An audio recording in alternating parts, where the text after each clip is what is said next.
Ito ang balita ngayon. Viral ngayon sa mundo ng social media. Ang di umano'y balitang matapos sabihing hindi na ako interesado sa politika, TV host na si Willie Revillame may pasabog. Hindi man pinangalanan, ngunit tila sa full sa katotohanan ang First Lady at Administrasyong Marcos at partido ni Vice President Sara Duterte tanggal na di umano sa Uniteam. Pero bago ang lahat, kung bago ka pa lamang sa aming channel, please huwag kalimutang mag-like, subscribe at i-click ang notification bell para mas maging updated ka palalo sa lahat pa ng bagong video na i-upload namin. At eto na nga mga kababayan, ang Partidong Federal ng Pilipinas ay itinatag noong 2018, isang pangbansang partidong pangpolitika sa Pilipinas. At ngayon, sa pagsasalita ng oath-taking ng bagong miyembro ng PFP sa Pasay City, sinabi ni Pangulong Bongbong Marcos bilang tagapangulo ng kanyang partido na nakikipagpulong na siya sa iba pang pangunahing pangbansang partido upang bumuo ng mga alyansa para sa nalalapit na halalan. Sinabi rin ni Pangulong Bongbong Marcos na iniisa-isa niya ang mga partidong kinakausap para sa binubuong koalisyon. Katulad ng alyansang binuo nila noon, nakasali ang partidong Lakas CMD, Hukbong ng Pagbabago at Partidong Masa ng Pilipino, PMP, at mga panauhing mga kandidato mula pa sa ibang partido na binuo bilang unit team para sa Presidential National Election noong 2022. At bukod pangaraw sa pagpaparami ng kanilang miyembro ng partido, ay nariyan rin daw ang pagbubuo nila ng maraming alyansa. Ngunit kung alyansa na nga ang pag-uusapan, labis na ipinagtataka ng taong bayan kung bakit hindi nabanggit ni Pangulong Bongbong Marcos ang hugpong ng pagbabago ni Vice President Sara Duterte. At tila out na di umano ang partido nito para sa 2025 midterm election ng Partidong Federal ng Pilipinas. At sa naging panayam kay PFP President Reynaldo Tamayo, kung saan natanong ito kung nakikipag-usap ang Partidong Federal ng Pilipinas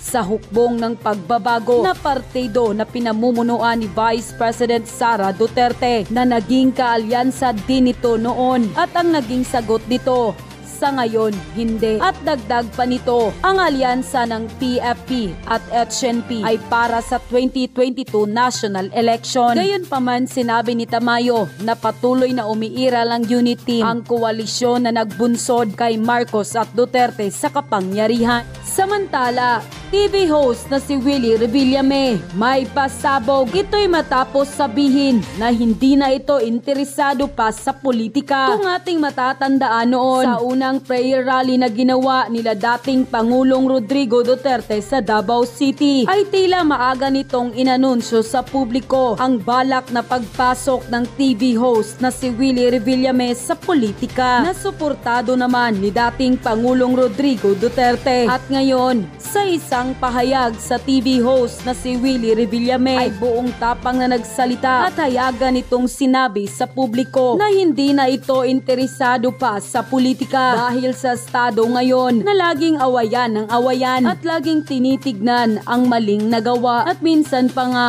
maghahanap ng mga maling nagawa para masira ang kalaban. At kung papasok daw ito sa politika ay baka matulad ito sa kanila na hahanapan ng mali ang kalaban. Imbes na mag-away daw ay dapat pagtuunan ng paglilingkod at kung papaano giginhawa ang mahihirap nating mga kababayan. Kaya naman hindi na ito interesado pa sa politika at babalik na lamang ito sa kanyang programa upang magpasaya at tumulong sa ating mga kababayan. At sinabi din ito na mas masaya pang mamuhay ng may peace of mind, yung wala kang nagagawang mali at wala kang nagagawa ng kasalanan. Matapos ang pahayag na ito ni Willie Revillame ay marami ang nagsasabi sa ating mga kababayan na tila sa full daw sa katotohanan ang Administrasyong Marcos at First Lady Lisa Marcos matapos itong magbigay ng pahayag ay katuning at sabihin na bad shot na sa kanya si VP Sara na lalo lamang daw nagpapalala ng sitwasyon dahil imbis na tumulong para magkaisa ang lahat ay para di umano nitong sinisindihan ng apoy para mas uminit pa. Katulad ng sinabi ng host na si Willie Revillame, imbis na makipag-away ay dapat pagtuunan na ang paglilingkod at kung papaano giginhawa ang mahihirap nating mga kababayan. Samantala, hindi naman mapigilan ng marami sa ating mga kababayan na magbigay ng kanilang hinaing at komento sa mundo ng social media. At ayon pa sa kanila, huwag ka nang sumali, Inday Sara, sa mga negatibong tao. Buti nga yun para di ka na makontaminate ng mga negative consciousness nila sa susunod na eleksyon o midterm election. Dito natin makikita kung sino ang mas may marami, loyalista ba o solid DDS. Tignan natin kung sino ang mas marami. Kahit independent lang si Ma'am Inday Sara, mananalo pa rin kasi alam ng taong bayan kung papaano magserbisyo sa bayan si Inday Sara. Sayang ang nasimulan, nasira ng mga taong ganid sa kapangyarihan. Kung makikita lang sana nila na sinisira lamang sila para ang kanilang magandang nasimulan ay hindi matapos. Marcos at Duterte parehong magaling sa pamumuno, ngunit pilit pinapasabong, sinisira ng mga taong makasarili at ayaw na makitang umuunlad ang Pilipinas. Mas mabuti na hindi niya binanggit si Sara at mas mabuti na hindi na sumali pa si Sara sa alyansa nila dahil hindi naman nila sinunod ang kanilang unang napag-usapan na para sa kapakanan ng taong bayan ang kanilang serbisyong ibibigay. Dahil sa aming nakikita ngayon, sinisira na ng mga taong anay na nakapaligid kay PBBM ang magandang administrasyon na kanyang sinimulan at ang mas masakit kay PBBM bumabagsak lahat ng sisi. End quote. Pasok. Kasi di ba napabalita na si Willie, di ba? Hindi si Doc Willie Si Willie Rabilla may tatakbong senador. Di ba? Ito yung sagot niya. Ito yung pinaka-latest na kanyang sinabi. Willie, bago to, no? Bago tong announcement na ito, ang laman ng balita is handa ka nang pumasok sa politika. Alam mo naman, yung pangalan mo, palagi nandyan yan eh. Kumbaga, parang ikaw lang inaabangan ng taong bayan. So, ano nangyari doon sa mga plano sa politika? Patrick, kung mapapanood mo sa news, hindi na ako nanonood. Laging awayan ng awayan eh. Nako! Nakakalungkot. Nako! Yung away nila. Nako, Willie. Kuya Wills, wag ka magko-comment ng ganyan. Baka sabihin na naman nila na bayaran ka. Pag ayaw mong sumali sa gulo, sasabihin nila na bayaran ka. Yan ang mahirap sa ibang mga bulag eh. Kawawa yung mga mahirap eh. Imbis na mag-away, di ba? Dapat yung tinutuunan ng paglilingkod yung talagang paano giginawa ang buhay ng mga kababayan natin. Nauubos ang news natin sa awayan, bangayan ng bangayan. Sitahan ng sitahan, tingin na ng maling ginagawa. Parang feeling ko, pag pumasok ako dyan, kahit gumawa ako ng kabutihan, ganyan din ang mangyayari sa akin. Naku, patay ka. Bad shot ka na. Hahanapin pa rin akong mali. So, hahanap din ako na mali ng mga kalabang ko. Parang, hindi ba, public service eh. Ang nangyayari, hindi, public, away eh. Ang hirap ngayon, medyo, hindi na ako ma-interesado sa politika.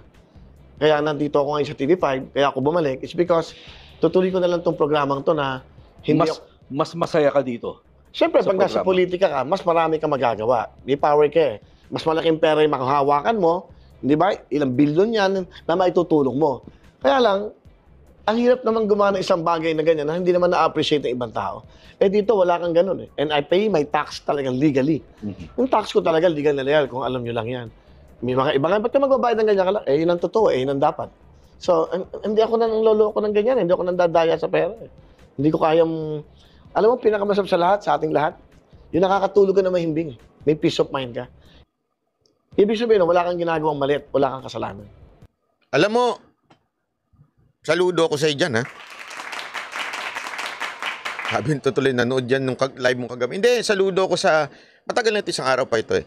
Saludo ako sa, sa decision na yan. Kasi alam mo, ang Pilipinas talaga, kahit si Willie, sa totoo lang, ang laki ng chance nito manalo sa senador, maniwala kayo sa akin. Dahil tumutulong talaga ito, maman to. At nakakatulong. Alam mo, maraming nagagalit dito because of pagiging minsan yung bibig niya. Pero kasi ako personal Personal to kilala ko ho ito noon pa eh. Panahon pa ng Ratsky, kilala ko na ho ito. True Randy, si Randy Santiago. 'Di ba? Nagda-drums pa ito. Ilang beses pa nga ewan ko kung naalala niya, nagja-jamming ito sa grupo ko, sa banda ko. Tapos, etong tao na ito, stricto ito. Naiinis to, nagagalit to pag yung mga production niya nagkakamali. Ganun ka to, kaya hindi ako nagulat nung nag-excel yung kanyang Wawawin, tsaka yung lahat ng kanyang programa, kasi nga, stricto ito. Yung Ratsky Murato, yan, panahon yan, noon eh. alam ko yung ano nito, yung work ethics nitong maman to, napaka-stricto, pati yung mga tao niyan, yung mga DJ niyan, kilala ko, alam ko yung tikas nitong maman to pagdating mo sa production. And, nung naging successful to, nakikita ko tumutulong sa tao, which is ugali niya na noong simula pa lang. Okay? Ako hindi ko tumubalain na dahil kakilala ko, hindi oh. Talagang ganito, mama na to. Kaya nga, kung opportunity, meron no itong tsansang manalong senador kesa dun sa iba. Una-una sikat ito at talaga namang matulungin ito. Kaya nung narinig ko to, sabi ko, maganda yung sinabi niya. Kesa sa makipagbangayan ng bangayan na lang. Alam mo, Kuya Wills, tama yung decision mo na wag munang tumakbo. Medyo ang gulo ng politika ngayon. Sobrang gulo. Maganda ituloy-tuloy mo muna yung programa mo dyan sa TV5. Maganda sir, tumulong muna kayo sa mamamayan kasi kulang na tayo sa positive Sa positive na tutulong sa kababayan natin. Pati nga, yun nga nakakainis Kuya Wills. Pati yung pagtulong ng mga politiko, pinupolitika. Mantakin mo, tulong na lang DSWD, lalagyan pa ng mukha ng politiko. Hindi mo ba kayo naiinis doon? Pera na ng taong bayan, gusto pa nila angkinin yung credits. Di ba? Hindi mo napapansin yun. Kung gano'n naman pala ang buhay, pambihirang buhay rin. Ang baboy na ng politika natin. At least yan, kung tumulong si Willie ngayon, at least hindi siya maiisipan na namumulitika. Baka kaya ayaw din tumakbo ni Yorme Boss. Oo. Alam mo, I can feel the frustration na nangyayari ngayon. I can feel it. Kasi wala everyone is ganun kaliwat kanan. Nandun ng Davao Actually, naalala nyo, di ba medyo nag-declare, hindi naman nag-declare, pero tinaas na ni Pangulong Duterte yung kamay niya.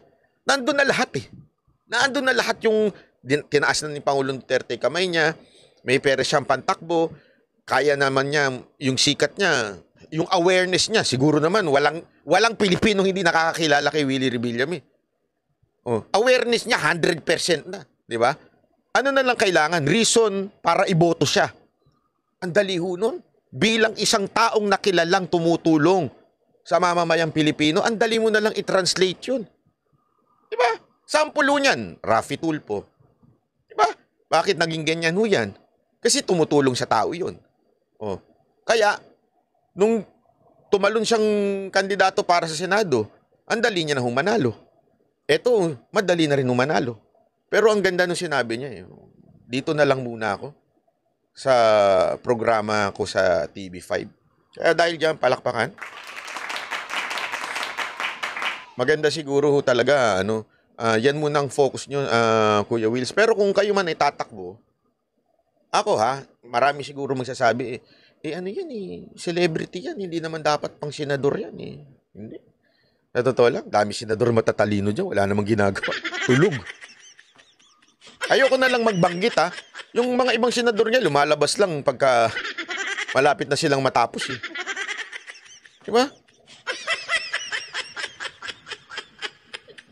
Ito, nakita ko na ito. Itong maman to nakita ko na to. Di ba naalala nyo na nagkaroon ng problema doon sa Ultra? Gumanyan na yan Bumagsak na yan pero nakabangon. Ngayon bumagsak na, nakakabangon. Sabi nga nila, makinig kayo dito makinig kayo dito! Sabi, galing to kay Francis Kong, sabi ni Francis Kong. Dapat, ang mga anak daw natin, wag nating turuan na maging successful. Ang anak daw natin dapat paraphrase na to. Dapat daw ang anak natin, turuan natin kung papaano bumangon sa pagkabagsak o papaano bumagsak. Kasi yun ang importante doon Maraming Pilipino gusto nila maging successful. May narinig ka bang Pilipino sinabi na, hindi, gusto kong bumagsak. Gusto kong malaglag sa upuan ko. Gusto kong masira ang buhay ko. O kaya gusto mong, hindi, dapat ganun Dapat daw mga Pilipino matutong bumangon. Kasi it doesn't matter how many times kang bumagsak, ang importante, bumangon ka. Di ba? Yan ang isa sa mga simbolo, una si Yorme. Ganyan si Yorme, di ba? Ilang beses na ho yan, bumangon, natalo, bumangon, pinagbintangan na kung ano, bumangon. Tapos in the long run, dun mo marirealize, dapat pala si Yorme. Yeah. Eto, si Willie Rebillame, ganun din. Ilang beses din yan, nagpaganon-ganon sa karir niya. Lahat ng labanan, gumanon-ganon. Iniwan no ito ng ilang production niya eh. Pero bumangon pa din. Pandemya. Nakita nyo ito, nag-entertain during pandemya doon sa kanyang tower. Umangat, bumangon na naman. Alam mo yun, matindi yung pinagdaanan ng mama. Kasi sometimes, alam nyo, parang parang ang galing natin mag-judge porket artista yan, walang alam yan. Alam nyo yung, eto ha, nung last Saturday, nagkaroon ng shooting yung sa Barel, yung si Coach Oli tsaka si Boss Dada. Dapat kasama, ang inimbita ko ni Robin doon, Banateros kaming tatlo. Pero hindi ako nakapunta basta. Hindi ako napunta. Yun na yun.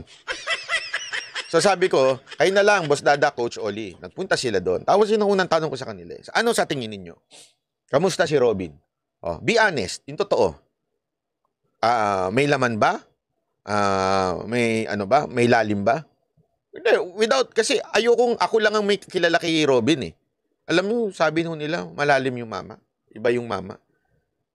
Nagulat nga sila eh. Iba yung nakikita ng publiko at iba yung lalim ng tao pag nakasama mo. Yun ang importante doon eh. Ganyan si Willie, parang 'di ba, joker siya minsan, yung bibig laging galit din minsan o di kaya naman parang 'di ba, alam naman natin yung imaheng medyo mahilig sa babae, yung ganyan-ganyan. Kasi nga part ng show yun eh. Iba ang tao pag nasa entertainment at iba yun pag personal. Yung lambot ng puso para tumulong. 'Di ba? Yun meron si Willie. Kaya ko to sinasabi. Para eto alam nyo ba na nung una pa lang, 'di ba, hindi na ako nagsalita. Sinabi ko naman sa inyo eh. Nung nasa Davao, sabi ko parang hindi bagay si Willie doon. Doon sa kasi prayer rally yun, tapos may nagsasayaw-sayaw, 'di ba? Parang sabi ko hindi bagay. But it doesn't mean na hindi ko siya gusto. Pero at the same time, hindi ko siya pinromote. Okay yan bilang senador. Hindi okay. Pero sa loob-loob ko, ako, gusto ko siya na maging senador. Walang biro.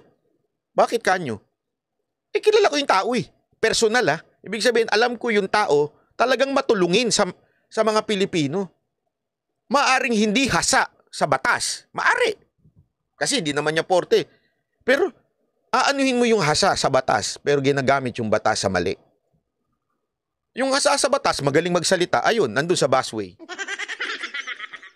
Magaling sa batas yun. Alam niya yung batas, pero ba't ganun? Kasi nga wala sa batas yan eh. Wala sa kaalaman yan eh. Pwede ka naman mag-hire ng mga abogado mo. Di ba yung mga abogado mo, ang daming budget mo dyan. Mag-hire ka ng 10 abogado dyan. Pag-aralan nyo, ito. Pero ito ang gusto kong magawa. Itong gawin natin. Ang importante dyan, yung tama yung iyong prinsipyo sa buhay. Kaya ko to sinasabi ngayon kasi hindi na siya tatakbo.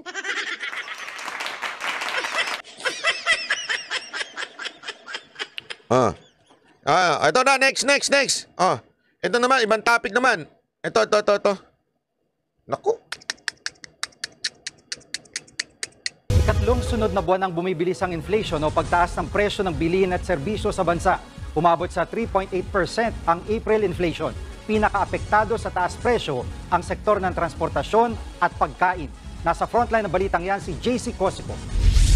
Kaliwat kanan ang taas presyo sa mga pamilihan. Ayon sa Philippine Statistics Authority, bumilis palalo ang pagtaas ng presyo ng mga bilihin at serbisyo. Bukas din, statistics, you're out. Bad shit ka na. Out ka na. Sa Pilipinas noong isang buwan. Sa tala ng PSA, umabot sa 3.8% ang inflation noong Abril. Ito na ang ikatlong sunod na buwan ng pagtaas ng inflation. Pinaka nakaapekto ang taas presyo sa transportasyon, pagkain at non-alcoholic beverages. You're out! Out ka na! Bakit mo sinabi yan? Na tumataas? Hindi tugma sa kwento ng mga bangag vloggers.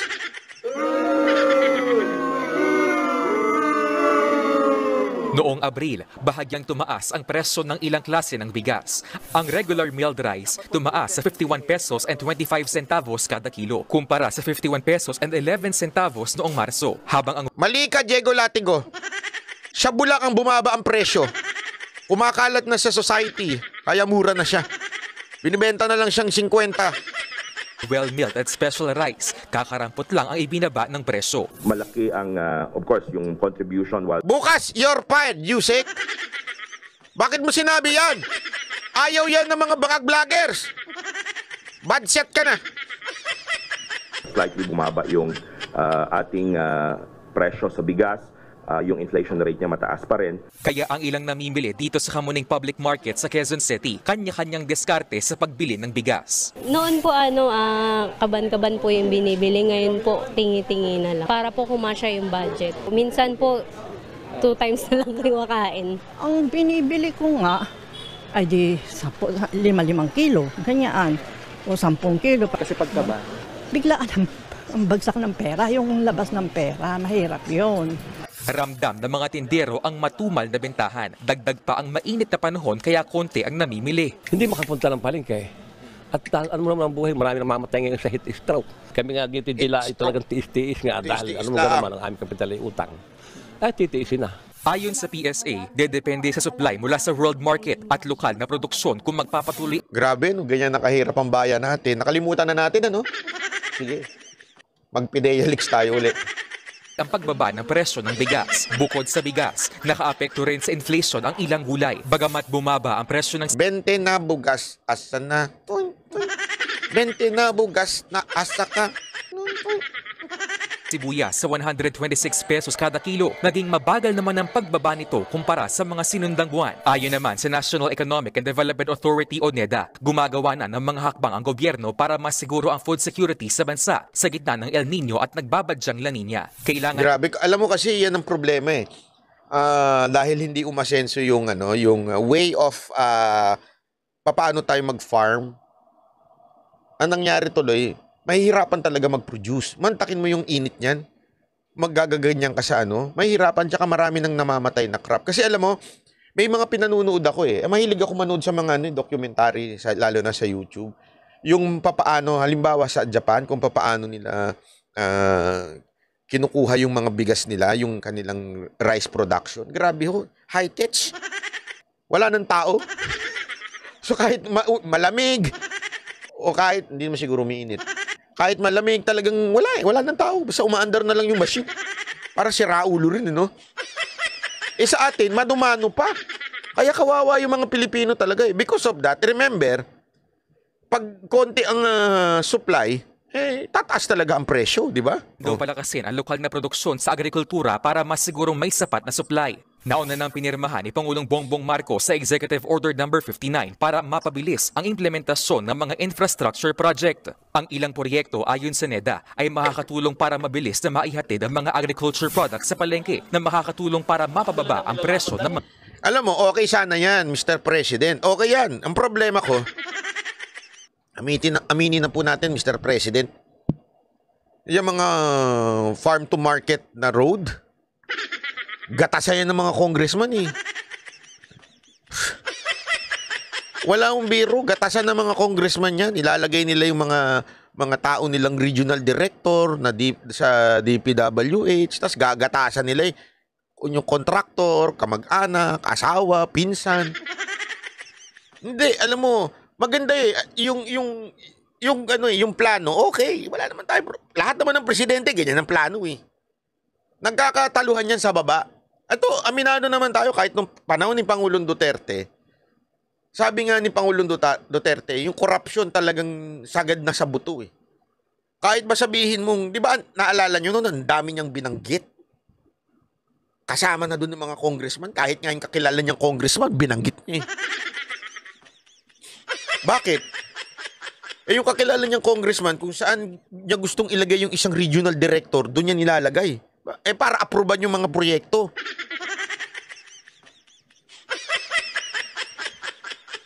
Yun ang problema eh. Kahit magaganda yung mga proyekto, pagdating sa baba, kinakatkong eh. Kaya naghihirap ang bayan eh. overprice yung project na farm to market roads. Tapos yung sino naman yung kasama sa sa bidding, walang iba kundi si pinsan. Kanya ito. Contractor A, si pinsan. Contractor B, si asawa. Contractor C, si kabit. Depende kung sino gusto mo panalo. Bahala ka na kung sino yung okay dyan. Lahat naman niya, may cut kung ako eh. Sabi nito, niya lang ang yumayaman dyan. Hindi, alam mo si Mayor, hindi masyado yan. Si Mayor, barya-barya lang yan. Bigyan mo lang ng mga siguro 1 milyon yan. Okay na yun si Mayor eh. Ang kumakat kung talaga dyan, kasi yung nag-a-approve ng budget. Sila ho talaga yan eh. Wala. Ano yan? Bulok na itong kamera natin eh. Tanda, nabubulok na yan. Mabilihin. Nagbabalita mula sa Frontline, JC Cosico, News 5. Mga kapatid, di ba? Yung mga kalsada nga dito nga sa may sa may EDSA, merong ginagawa diyan nung Sunday. May video ko ilalabas diyan eh. Diyan nagta-traffic. Bakit? Wala, may nakatungangang DPWH na proyekto diyan. Parang tanga lang. Nagba-bottleneck na nga siya banda doon. 3 lanes. Nagba-battle from 4 nagiging 3. Okay? Tapos, kinain pa yung isang buong linya. So, yung dalawa, hindi na nagagamit. Yung dalawa na lang ang nagagamit. Sorry. Tama, dalawa hindi nagagamit. Yung busway at saka yung ginagawa. Tapos, nung tinitingnan ko, binakbak lang yung... Sabi ko, wala naman sira to dati.